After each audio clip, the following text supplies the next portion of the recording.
Time now for sports on 104.7 The Cave. Here's Ned Reynolds. Mikey, intern Ned Reynolds in the studio on a Wednesday morning. So yesterday it was actually kind of ironic, or maybe it was an omen. I'm not sure.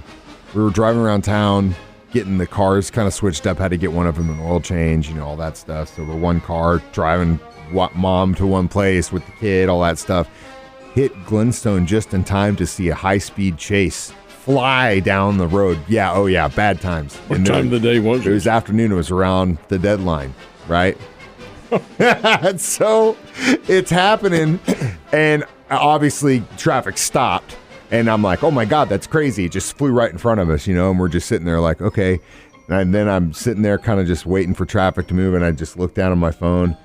MLB cannot decide, and I was like, oh my God, Ned's going to be so mad. I was more scared about coming in to face you this morning than I was about the high-speed chase yesterday. Did they catch the guy? Oh, yeah. Yeah, it was a bad deal. He actually, Greene County, they did a good job kind of wrangling him in. One cop had to basically attack the vehicle to stop it. They boxed him in and got the bad guy. So, yeah, crazy deal. Young, good on them. Old or middle-aged guy? Middle-aged guy, I guess. I'm not really sure. He called 911, claimed he was too well and wanted him to stop, or he was going to do some bad things. And they said, okay, we'll get that taken care of. So good on you guys. But yeah, like I said, I was more scared about facing Ned this morning about Major League Baseball not coming to an agreement. But sir, let's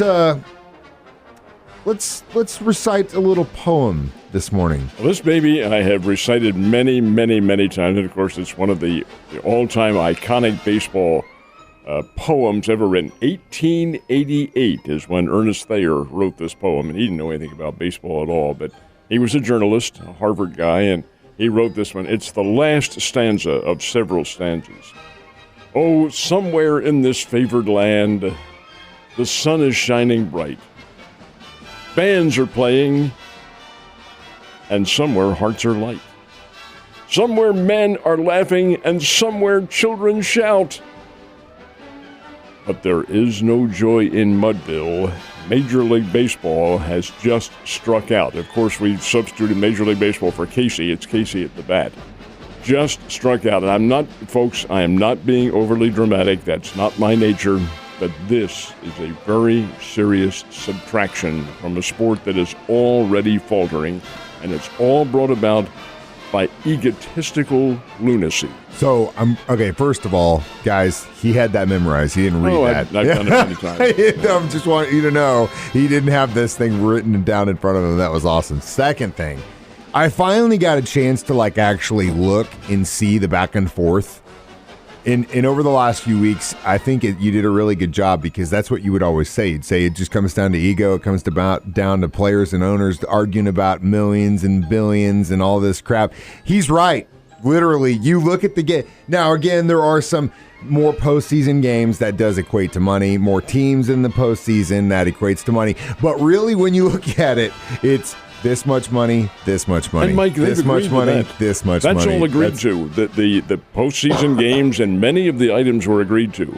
But the bottom line is this. Major League Baseball's owners went to the players, and they said, this is our final deal, take it or leave it. Their ego, the players say, you can't talk to us like that. Yeah. We'll leave it. No, not going to take a deal.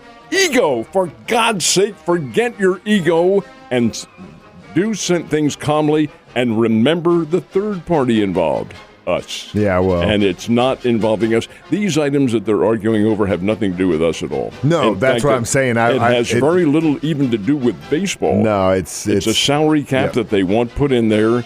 The players want it higher to give teams a more competitive chance. The owner, no, we don't need to do that. This could be settled. The games could be going on, spring training, but no, we have to show who's in charge. The players say, we're in charge. You can't play without the players. The owners say, you can't play without the money.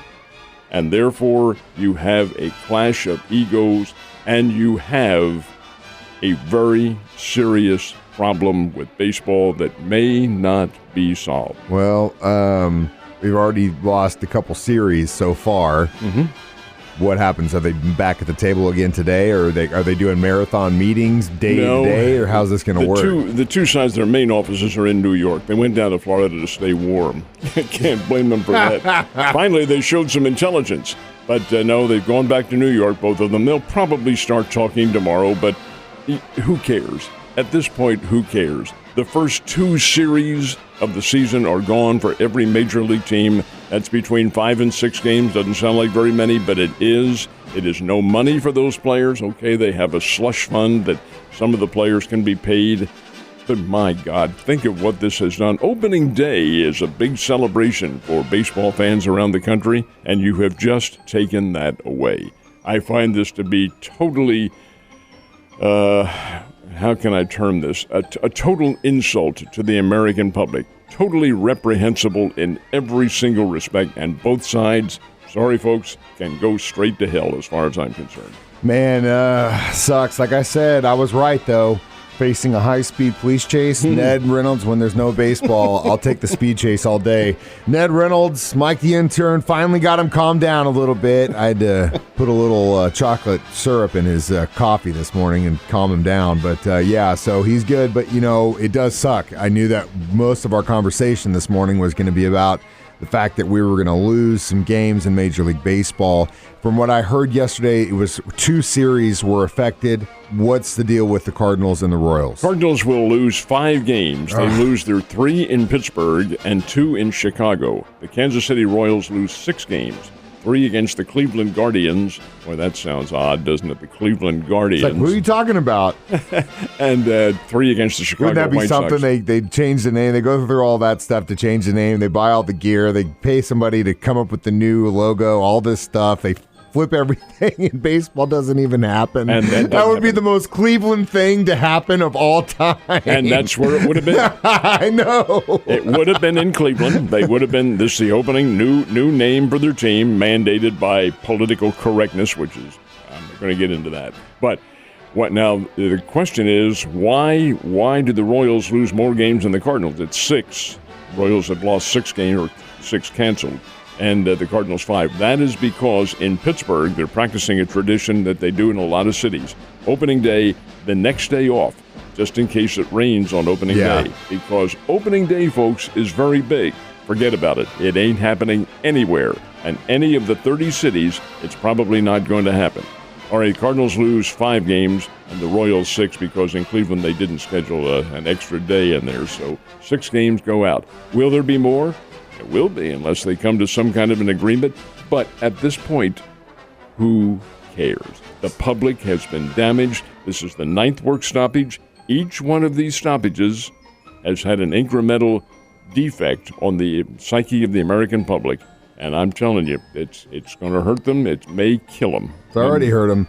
It can't be all bad news this morning, is it, Ned? No, it is not. We have 2 Bears who made the first team basketball Bears, who made Missouri Valley Conference first team All-Valley. Gage Prim and Isaiah Mosley, that's 2 of the 5 who are on that starting group. And that's very good. The Bears go into play on Friday, and they'll play I'm thinking they'll play Valparaiso. Valparaiso plays Evansville tomorrow night in a play-in game. I can't see Evansville winning. Valpo I can, and Valpo's not bad. They're not great, but they're not bad, and the Bears have beaten them twice.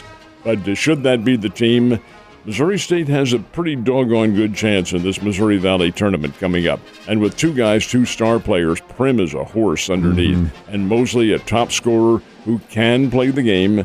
So we'll see what happens, but yeah, 2 of the 5 players are Missouri State Bears. That's pretty good. That is good, and they've been a deadly combo for us this year for sure.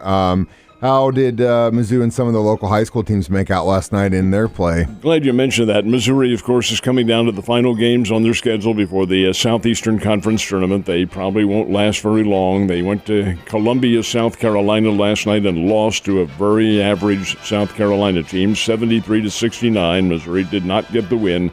And in the high school playoffs, the Class 1 sectionals were played last night. Girls and boys, just the Class 1. Class 2 and Class 3 are tonight.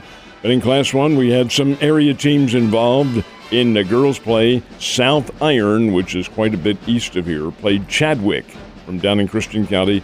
The South Iron girls team won 58-23 was the final. But a perennial state contender, Walnut Grove in northern Greene County, came away with a win over St. Elizabeth 57-42. And in men's play, the Wheatland team lost to St. Elizabeth 59-41, and the Chadwick boys team, the Chadwick Cardinals, fell to South Iron 75-62. So the Chadwick teams are out of the competition, but Wheatland and, Walnut Grove does remain in. Classes 2 and 3 are tonight.